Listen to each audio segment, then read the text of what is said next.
Hello, here we are with the very first seeding predictions of the year for our fantasy basketball league. Hope you guys are getting excited, getting pumped up, doing research, getting ready to go for the season. I know I am.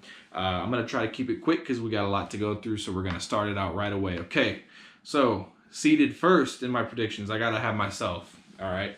The reasons I have listed for my strengths is I have an above average basketball knowledge, I'm fantasy experienced, and I practice a ton. I'm doing like 2 or 3 mock drafts a day just to make sure that if plan A fails, I got a B and a C too.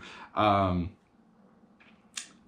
of my weaknesses, however, is I think I'm going to have to resist making poor trades just because maybe you might have one of my favorite players.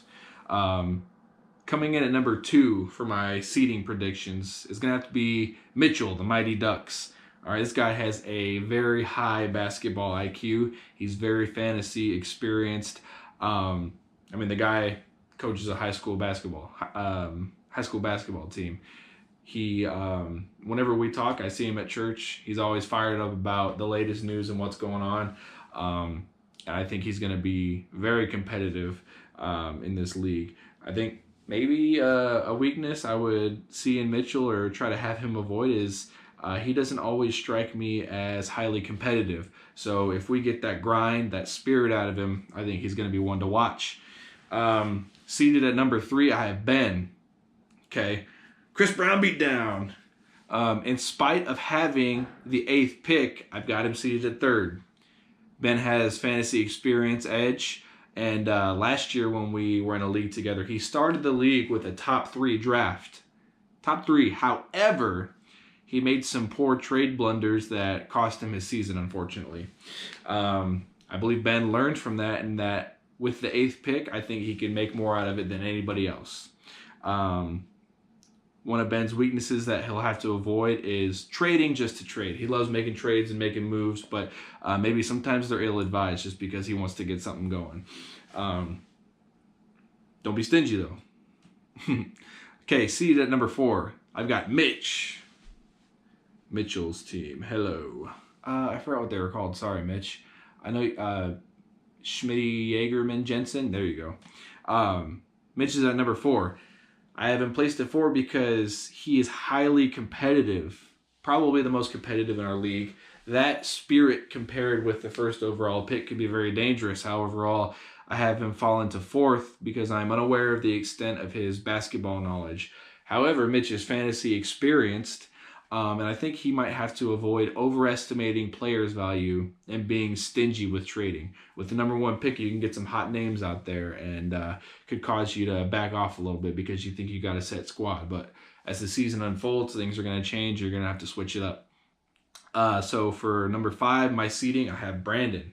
We have yet another competitor, okay? He pays attention to basketball, and he's going to want to compete because he's married and he has extra bills to pay. But it's going to be interesting to see what he does with the 5th pick. That pick can be challenging, but we'll see what comes from it. Brandon, I think what you got to do to succeed and have a really good season is you cannot mess up your draft, okay? Because at number 5, you're going to have to be really savvy with the people that you're picking, and if you don't get some hot picks, it's going to be very difficult for you to trade up and improve your team. Okay, number 6, I've got Leah. Okay, she's ranked at number 6 because while she has the desire to compete, she is fantasy green. Okay, she's also ranked above the bottom 2 because of her amount of practice. This woman is grinding. Okay, she's texting me every day the results of her mock drafts and asking for tips and stuff. However, as the commissioner, when the season starts, sorry, cannot help you out. You're on your own. And things that she's going to have to avoid is going after name value over fantasy value. If she sees a player that she knows and she likes, she is at risk of picking them up over maybe going after somebody else who might have more fantasy value but doesn't have as flashy of a name.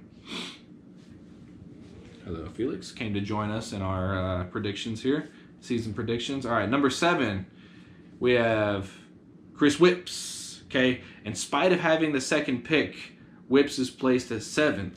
plainly because I know nothing of his basketball knowledge. I know he loves to trade. He's fantasy experienced. I was in a football league with him this year. He loves to trade and will not be taken advantage of, okay? One thing that Whips is good at is appraising and evaluating whether or not a deal is good or bad for his team. I think Whips is going to have to avoid being stagnant if he's on the losing end of the season, or maybe he's kind of towards the bottom tier.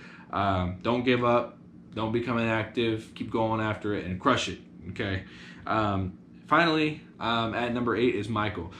Due to poor luck of having the 7th pick and admittedly having a limited fantasy basketball IQ, Michael is placed last in my predictions. However, he is very likely to put in his research and become a contender if others' spirit falls by the wayside. Avoid botching your draft due to a lack of research.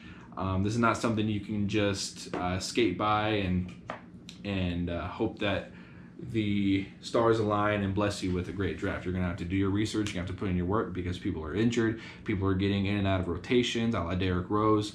All right, you're really going to have to see who is going to help you out at your 7th pick. That's a challenging pick, so I encourage you to do your work. So with that said, do some homework, do some mock drafts, get ready for this awesome season we got coming up. It's going to be exciting.